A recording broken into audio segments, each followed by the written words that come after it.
Welcome to True Echo, where the stories you hear aren't just emotional, they're unforgettable. We uncover hidden truths, unexpected heroes, and moments that change lives in a heartbeat. Today's story will remind you of the power of music, memory, and the quiet voices we too often ignore. If you've ever doubted the impact of a single act of grace, this one's for you. Now let's begin. Get your hands off that piano, kid. This isn't your stage. The voice cut through the morning air like a slap, sharp and sudden. It bounced off the cobblestones of the city square, turning heads, freezing forks midway to mouths at nearby cafes. Birds scattered from a lamppost above, their wings fluttering in alarm. A few tourists looked up from their lattes. A mother wrapped an arm tighter around her daughter's shoulders. Elias didn't move. He sat on the crooked, weather-worn bench like he belonged there, though everything about him suggested otherwise. His coat was several winters too old, cinched at the waist with a fraying rope. His shoes, if you could still call them that, were mismatched, the soles peeling, the laces long gone. His hair curled in messy knots around his ears, and his fingers hovered above the piano keys like they weren't quite sure if the world would allow them to play today. Officer Bryant stepped forward, the morning sun flashing off his polished badge. His breath fogged in the chill, his boots striking the ground like accusations. You deaf or just disrespectful? You think this is a free concert? You're not allowed to be here. This isn't for begging. Elias blinked slowly, his face unreadable. His hands remained above the keys, trembling faintly. The piano in front of him was an old upright, chipped and bruised by time. It had sat in this square for 3 years, placed there as part of a community art initiative after a donor's wife passed away. Most people passed it by. But not Elias. Every morning, before the city stirred fully awake, he came to the square, sat on that bench, and played. He never spoke. He never asked for money. He never even left a cup or a box. He simply played. Bryant's nostrils flared. I said move, kid. A pause. Then Elias pressed a single key. It was soft. Not even a full note, more a breath made of sound. But it rang out, clear, tremulous, like it had been waiting all morning to be born. That one note caught in the throat of the square, turned irritation into curiosity. The barista inside the cafe leaned out the door. A businessman paused mid-call. An old man on a bench with a cane looked up slowly, his eyes narrowing. Bryant slammed the piano lid shut. The bang was so loud it sent birds flying again. Elias jolted, his hand snatching back instinctively. No playing. No show. This is city property and I'm clearing it out, Bryant growled. There's a shelter 3 blocks over if you're looking for attention. You don't get to turn our city square into your stage. Elias stood. Or rather, unfolded himself slowly, quietly, like someone who didn't want to take up too much space. He didn't argue. He didn't plead. He simply placed both hands by his sides and looked at the officer. And he waited. The crowd was growing now. No one said much, but the tension was gathering, thickening. The cop turned, expecting support. You let one kid turn this into a circus, next thing you know, there's a whole camp out here. I'm just doing my job. A voice answered from the cafe. That piano's not abandoned, said a waitress in a red apron, her arms folded. It was gifted. That boy plays every morning. He doesn't ask for anything. Not even kindness. Bryant turned sharply. You're saying we should let a homeless kid just squat here? An old man rose from the bench. His cane clicked on the cobblestones as he hobbled forward. He's not squatting. He's sharing. Big difference. Elias remained silent. But his eyes flickered, to the piano, to the crowd, then back to Bryant. He wasn't angry. He wasn't defiant. He was waiting. The officer's voice rose again. You get off that bench, and don't come back. You hear me? Elias sat back down. It was like a challenge, except he didn't say a word. He didn't make a move to resist. He simply placed his fingers gently, reverently, on the keys. And played. The first chord was low, minor, aching. It rolled out like fog across water. The square fell utterly silent. Even the espresso machine inside the cafe paused mid-hiss. The melody that followed wasn't complex, wasn't flashy. It was slow. Broken in places. Raw. It sounded like grief shaped into sound. And that's when Bryant froze. Because something in the music, something in the way those notes wrapped around the square and reached under his uniform, beneath the badge, beyond the years, triggered something he thought he'd buried. His jaw twitched. His hand tightened around his belt. Elias played on. Each note wove into the next, tender but haunted. Not just beautiful, honest. It was the music someone plays when they don't have anything left but feeling. Notes that seemed to come from memory, not instruction. The kind of melody that didn't just sound good, it remembered something. Something painful. Something once precious. The officer's face cracked. His stance faltered. His breath came harder now.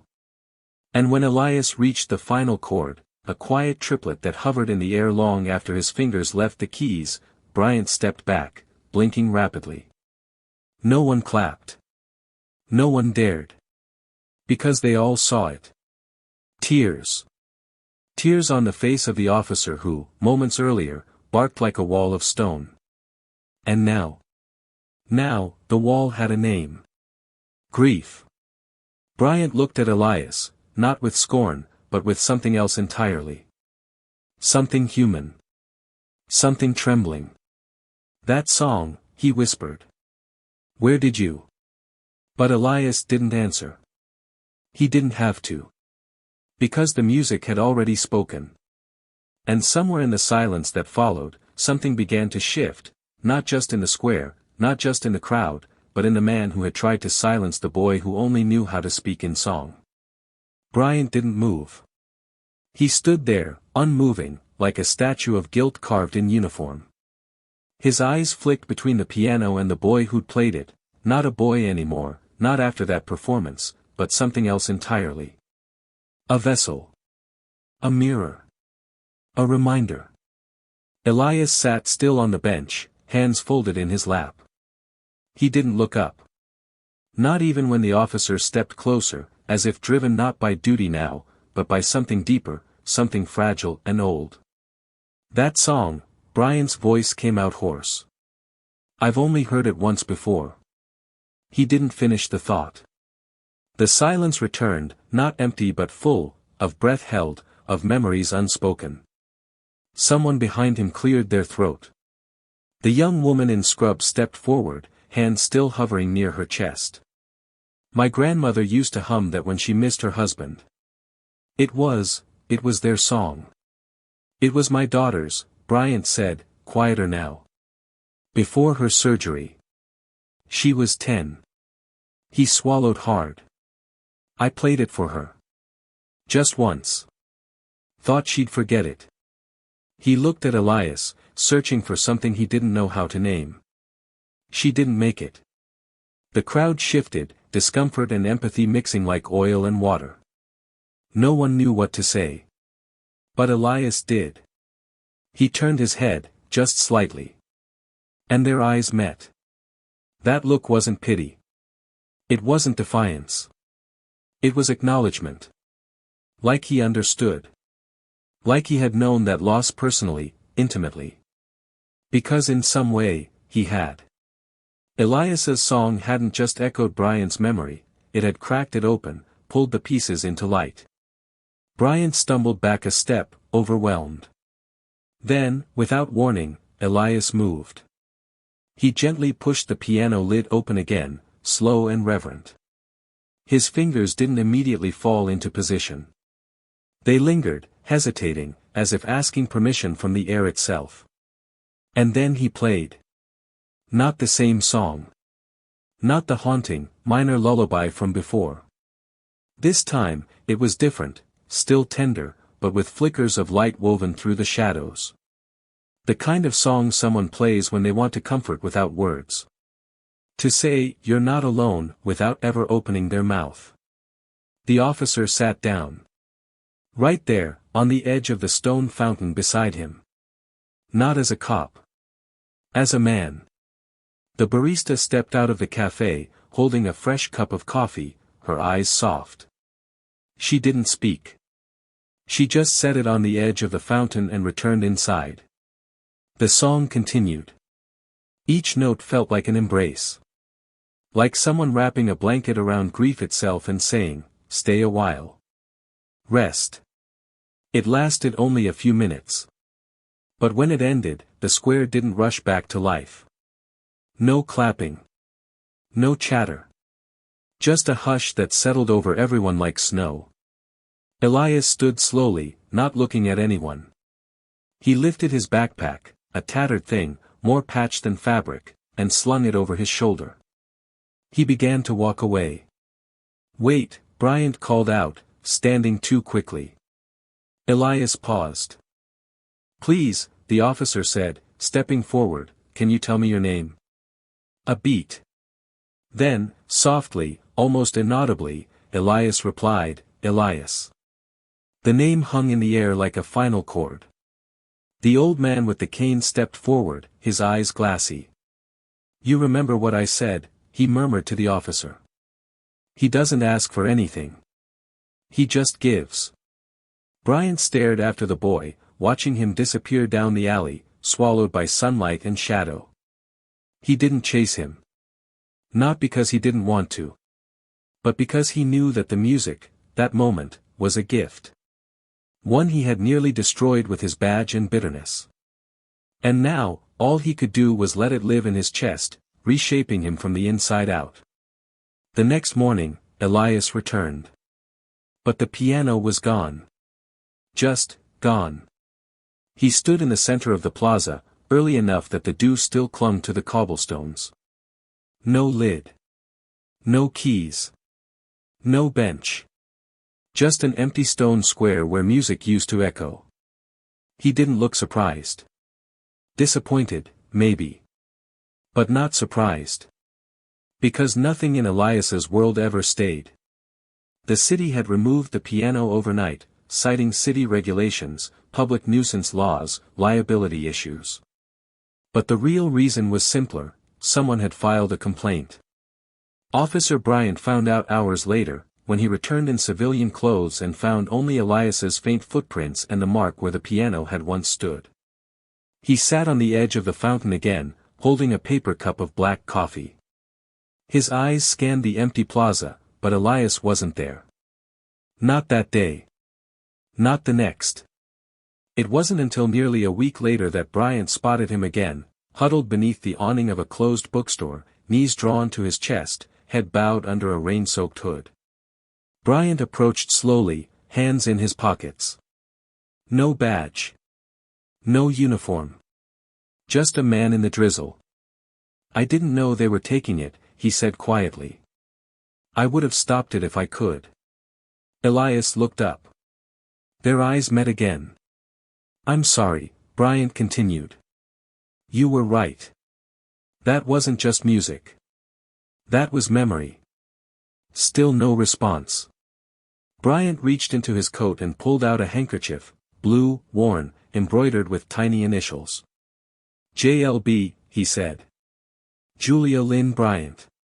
My daughter. She used to carry this to her piano recitals.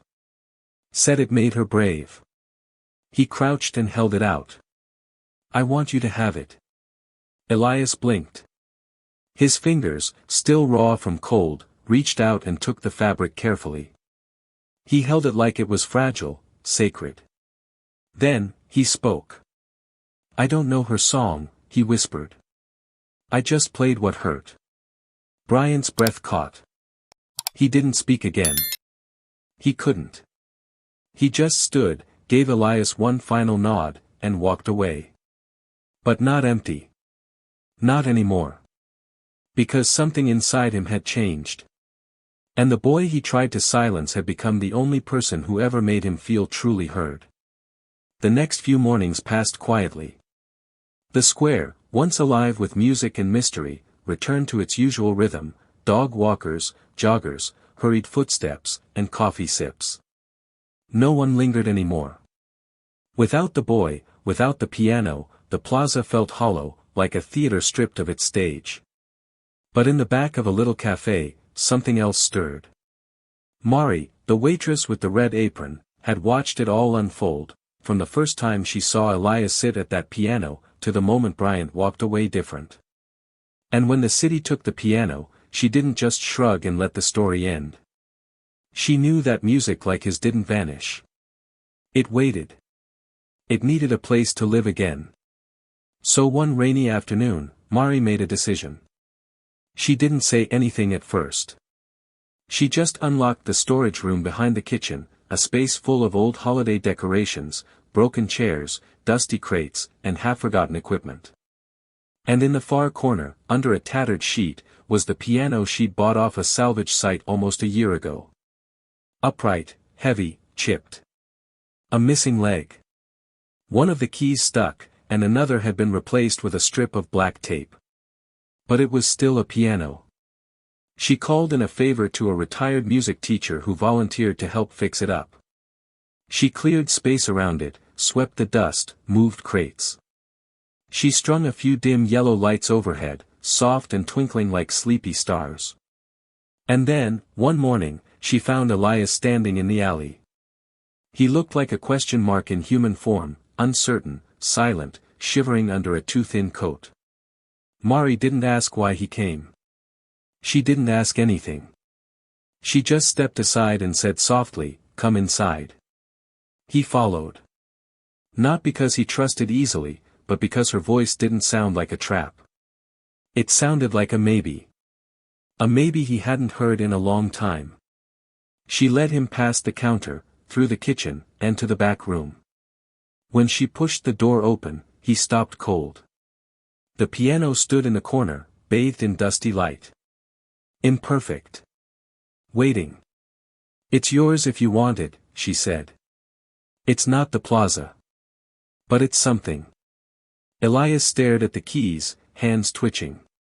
Then, slowly, he moved forward and sat. His fingers hesitated above the keyboard. Then he pressed one note. It buzzed faintly. Out of tune. He smiled.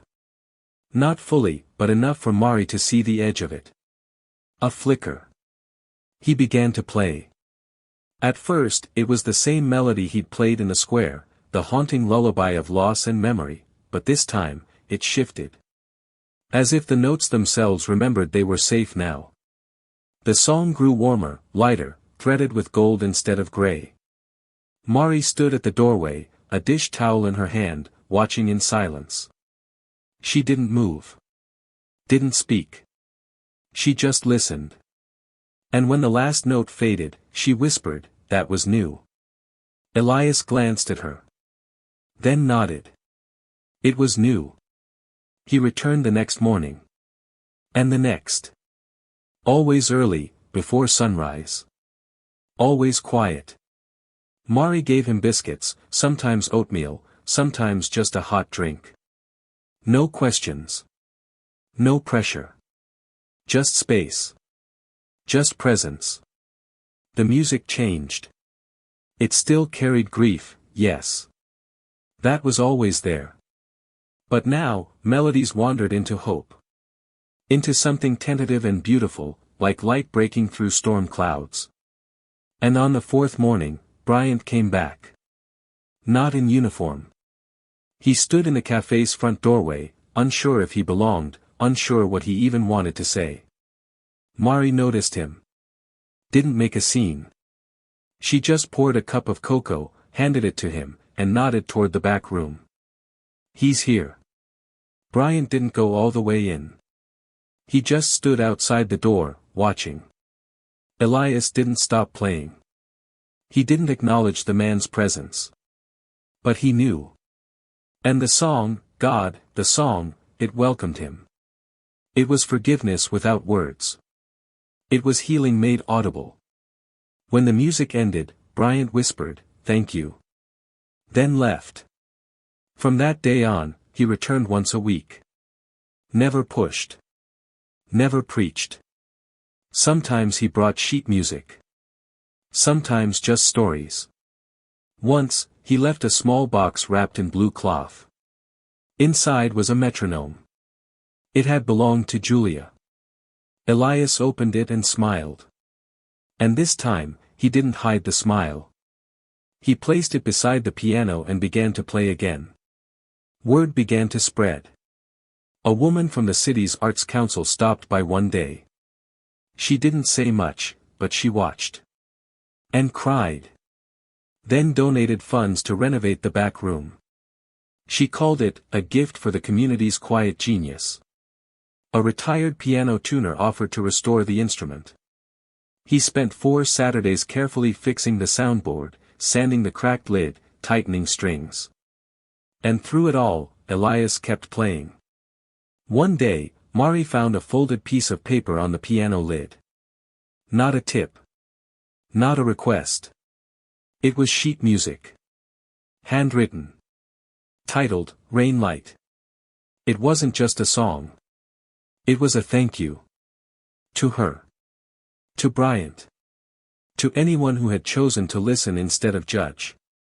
Elias didn't speak often. But when he played, the entire world leaned in. The room in the back of the cafe had become a kind of sanctuary, not grand, not pristine, but sacred in its own quiet way. The old upright piano, once an orphan in a storage corner, now sang like it had always belonged.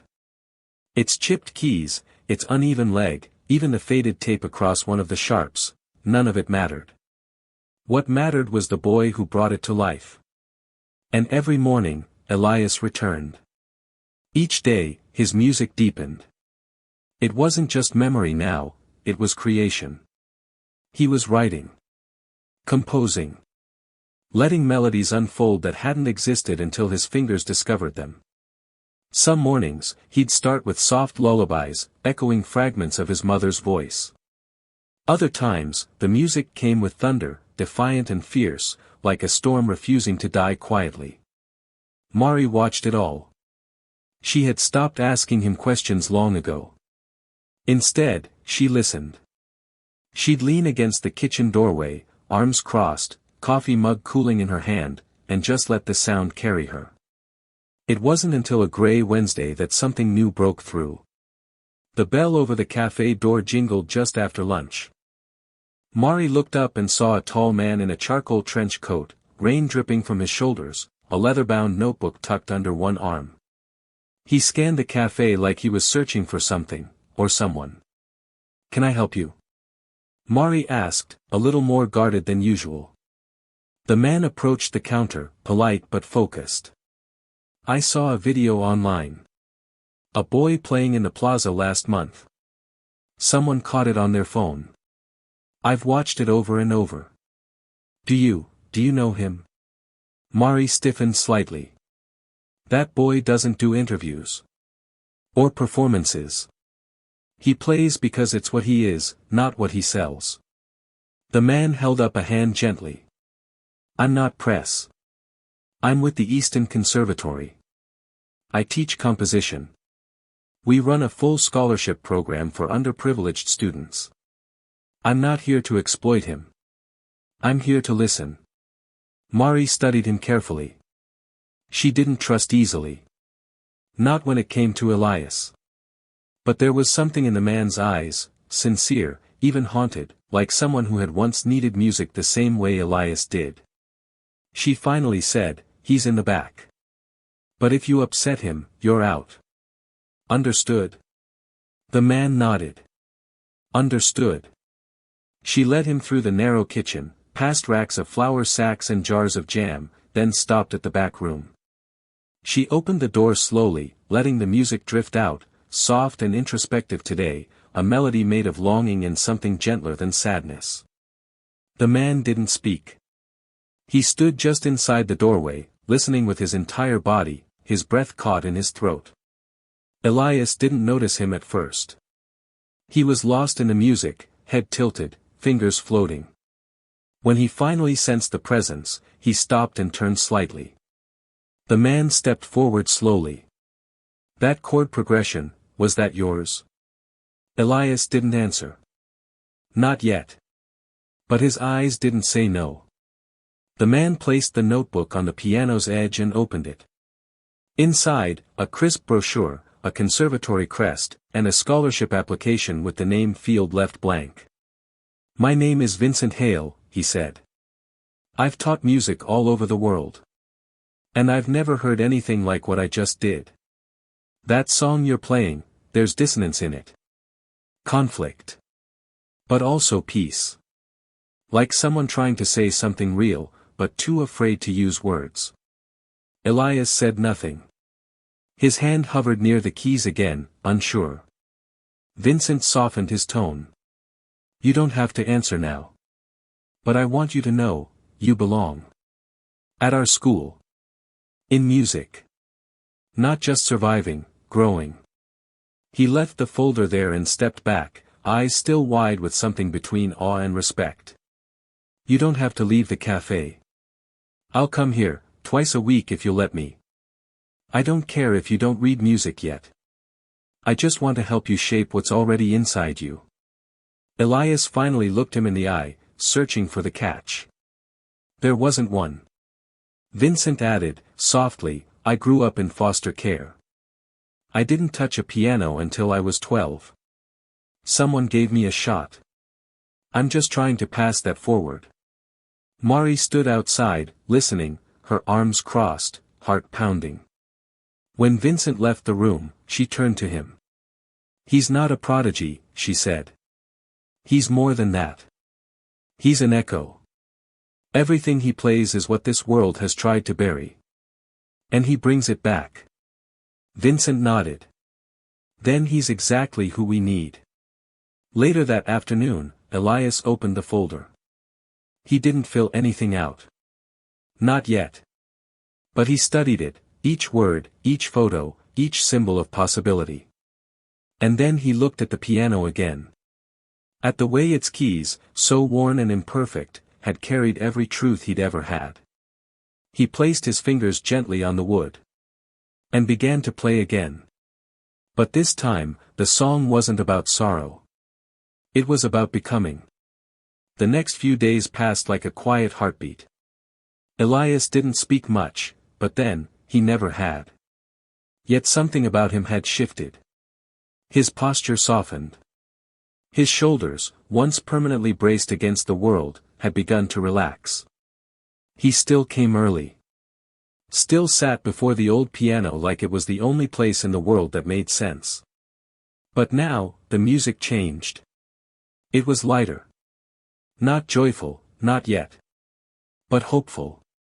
Like a winter slowly thawing into spring. He began composing something entirely new, a piece Vincent later described as, like holding hands with silence and learning how to dance with it. Vincent kept his promise. He returned twice a week, always in the afternoons, always with blank sheets of staff paper and a pencil sharpened to a fine point. He never pushed. Never rushed. He understood that this was no ordinary student. Elias didn't learn like other boys. He didn't speak in terms of technique or theory. But he understood something deeper, phrasing, emotion, the breath between notes. He knew how to listen. Not just to the music. To the world. Sometimes they worked in silence. Sometimes Elias would play a phrase over and over, changing a single note each time until it said what he wanted it to say. Vincent marveled at how intuitive it was. Like Elias had been born with the language of music tattooed on his bones. And then came the letter. It arrived on a Tuesday morning in a heavy white envelope, sealed with a golden crest.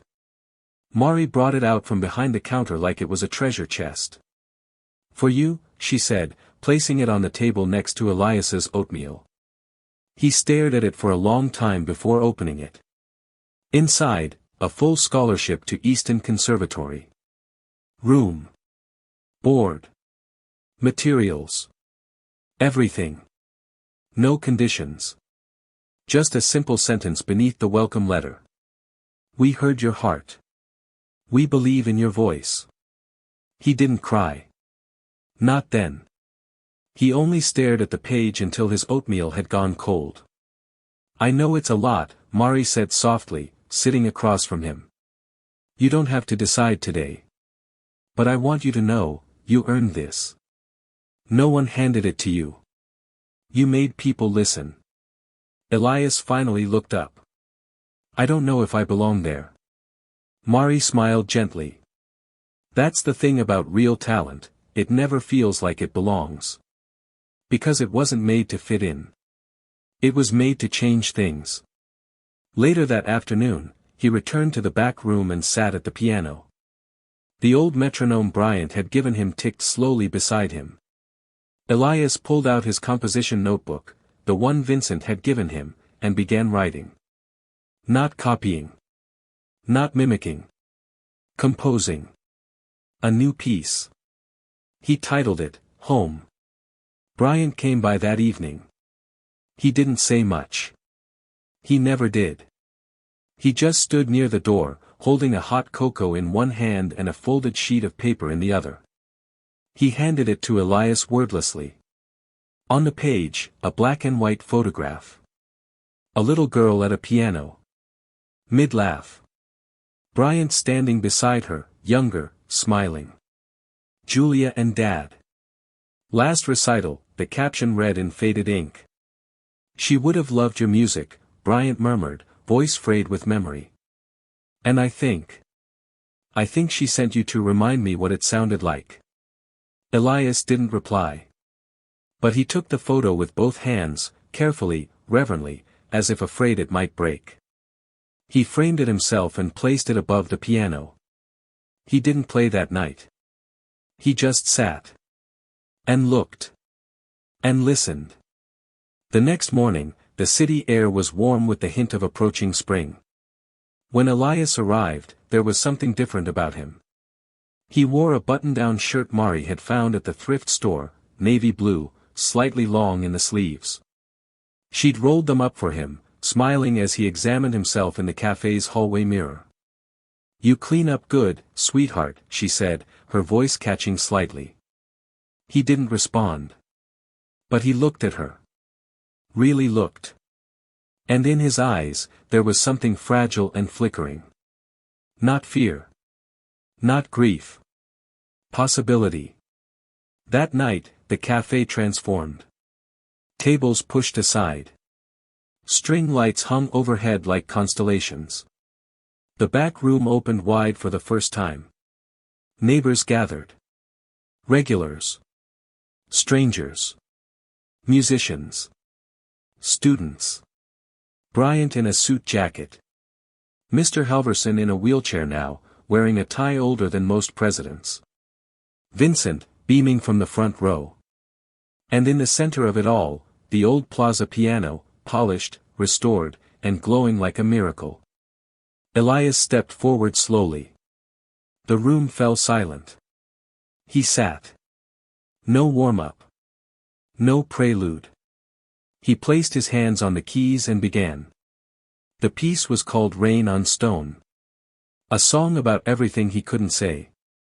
About his mother's voice. About sleeping behind bookstores. About being seen, finally, not as a problem, but as a person. It rose gently, like dawn. Then deeper, aching, like memory. And then, light. Just a flicker. But enough. He played as if every note was stitched to his past, and every phrase pointed toward a future still uncertain, but somehow, finally, possible. And when he struck the final chord, 3 soft notes, held just long enough to echo, no one moved. No one needed to. Because sometimes the loudest ovation is silence. And sometimes, the greatest victory is simply being heard. The final note of Rain on Stone still hovered in the air like a breath no one dared to exhale. Elias's hands rested gently on the keys, unmoving, as if they too needed a moment to recover from the weight of what they had just released. No one clapped. Not at first. It wasn't the kind of performance that asked for applause. It asked for presence. Reverence. And when the silence finally gave way, it was to the sound of people rising to their feet, one by one, not in celebration, but in acknowledgement. They weren't applauding talent. They were honoring truth. Mari was the first to move. She stepped forward, her red apron dusted with flour and cinnamon, and wrapped Elias in a hug, not tight, not overwhelming, just enough. Just enough to let him know she understood. "You did it," she whispered. He didn't respond. He didn't need to. His eyes shimmered, not with tears, but with something deeper. Gratitude. Later that evening, when the cafe had emptied and the string lights dimmed, Bryant approached. He carried a small rectangular package wrapped in simple brown paper. "I wanted you to have this," he said. Elias took it carefully, unwrapping it with the same gentleness he gave the piano. Inside was a framed photo. The same one Bryant had shown him, the one of Julia at the piano, laughing beside her father. But now, beneath it, a new caption had been added in small, careful lettering. "She would have loved his music. I do." Elias stared at it for a long time before nodding. He didn't speak. But his hand trembled slightly as he placed it on top of the piano, beside the metronome and his mother's photograph. The corner of the frame touched hers. It felt right. The next morning, Mari set a suitcase by the cafe door. Brown leather. Old but sturdy. A tag stitched into the side read E. Hartman. No one had called Elias that name in years, not since his mother disappeared, not since the fire. But now it returned like a whisper from another life. A name, waiting to be lived into again. Elias stood before it quietly, eyes wide. He knew what it meant. The car from Easton Conservatory would arrive soon. He would leave the cafe, the piano, the city that had once ignored him and then, slowly, remembered he existed. "You ready?" Mari asked, voice soft. He didn't answer. But he nodded. She reached into her apron pocket and handed him one last gift, a small velvet pouch. Inside, a thimble-sized music box. "Wind it," she said. He did. It played 3 notes. The first 3 of Rain on Stone. "You'll always have it with you," she whispered. "Even when you don't have anything else." They didn't cry. Not fully. But their hands lingered when they said goodbye. The black car pulled up. The driver stepped out, opened the door. Elias turned to look at the cafe one more time. The windows glowed. The scent of coffee and cinnamon drifted out with the wind. And on the wall, visible through the glass, hung framed sheet music pages, all his. Julia's Echo. Rain on Stone. Home. He stepped into the car, the music box clutched in his coat pocket, and the door closed behind him. He didn't look back. But he didn't have to. Because the cafe would never forget him. And his song would never stop playing. Not there. Not ever. 3 years passed. The seasons changed like soft ripples across time. Spring turned to summer, to autumn, to the hush of winter, and back again. The city moved on. But the cafe remained. A little older, a little softer around the edges. The bell above the door jingled lower now. The paint chipped a bit near the windows. But the piano was still there, in the back room, always tuned, always waiting. Mari still received letters once a month. Always the same envelope. Always handwritten sheet music inside. New pieces. New stories. Each one titled with care. Pastry Waltz. Hearthlight. A girl named Julia. Home is a key without a lock. She framed every one. Bryant still came by once a week. Never in uniform anymore. Always with 2 cups of cocoa. He'd leave one on the piano bench, just in case, and sit in front of the framed photo of his daughter. Sometimes he spoke aloud. Other times he just listened to the quiet and let the grief breathe. Vincent, now a senior faculty member at Easton, visited every so often. He'd bring stories of Elias's latest symphonies, of professors reduced to tears in lecture halls, of students who said his music made them feel like someone finally understood them. "He doesn't talk much," Vincent would say with a grin, "but when he plays, the room forgets how to breathe." And then, one spring afternoon, Elias returned. No warning. No announcement. Just a breeze through the cafe door and the soft creak of the floorboards as he stepped inside. He was taller now. More composed. But the eyes were the same, watchful, wide, the color of old songs. He wore a gray sweater and jeans slightly too long. He still moved like he didn't want to be noticed. Mari looked up and froze. Her heart beat once, hard, and then shattered into something warm. He smiled. Then held out a key. "I rented a place nearby," he said quietly. "But I was hoping I could still play here." She didn't speak. She just opened her arms. And pulled him close. The back room looked exactly as he remembered. Dust swirled gently in the shafts of sunlight pouring through the high windows. The piano, his piano, stood where it always had, anchored like a lighthouse in the tide of time. The metronome still rested atop it. So did the framed photo of Julia and the handkerchief Elias had once tucked under its lid. Beside it, his mother's picture smiled faintly, as if she'd been waiting for him. He sat on the bench slowly, reverently, like returning to an altar. Mari stood in the doorway, hands clasped tightly in front of her. Her breath caught when his fingers touched the keys. She hadn't heard him play in over a year. And yet the moment his hands moved, it was as if nothing had passed. The notes flowed, not as a performance, not even as a recital. This wasn't meant for an audience. It was a homecoming. Each chord, each measure, each breath-filled pause was a way of saying, "I'm still here." And the music? It had grown. It was richer now.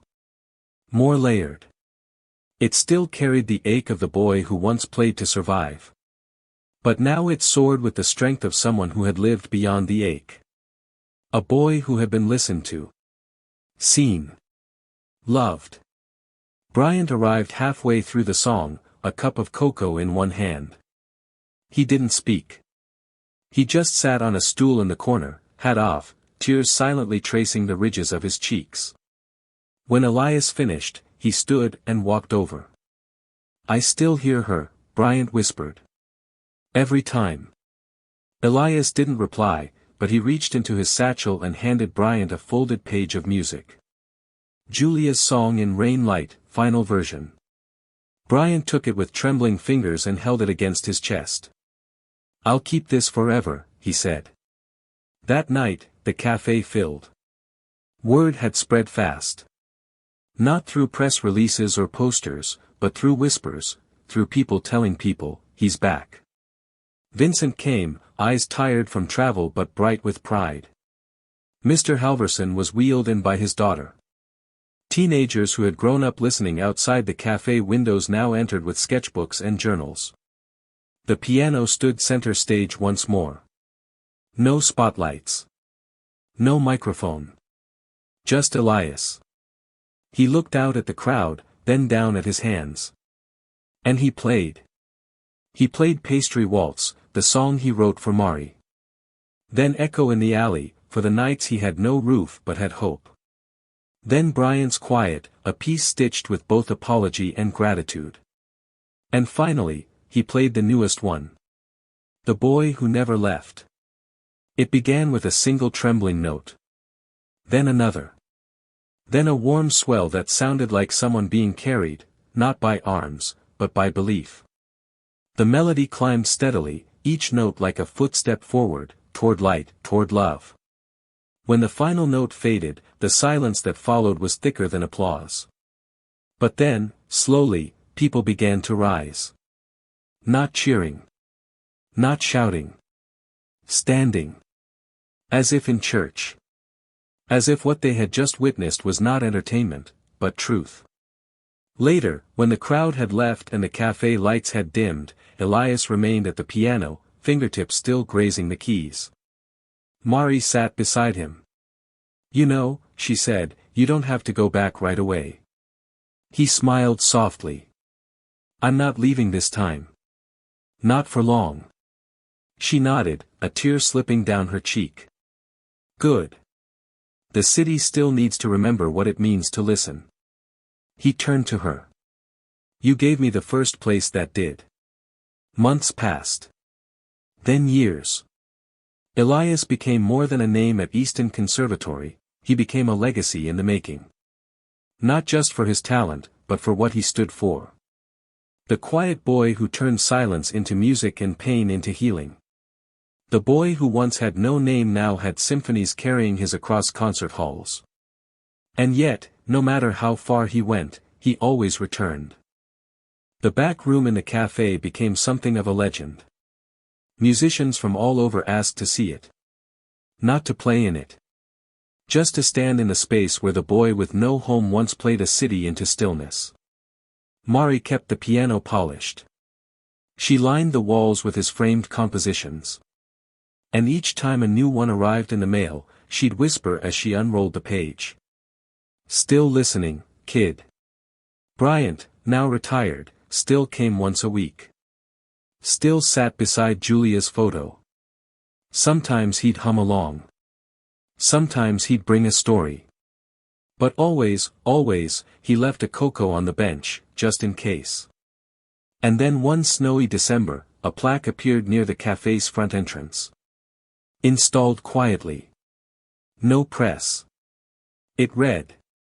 "This cafe once sheltered a boy named Elias Hartman.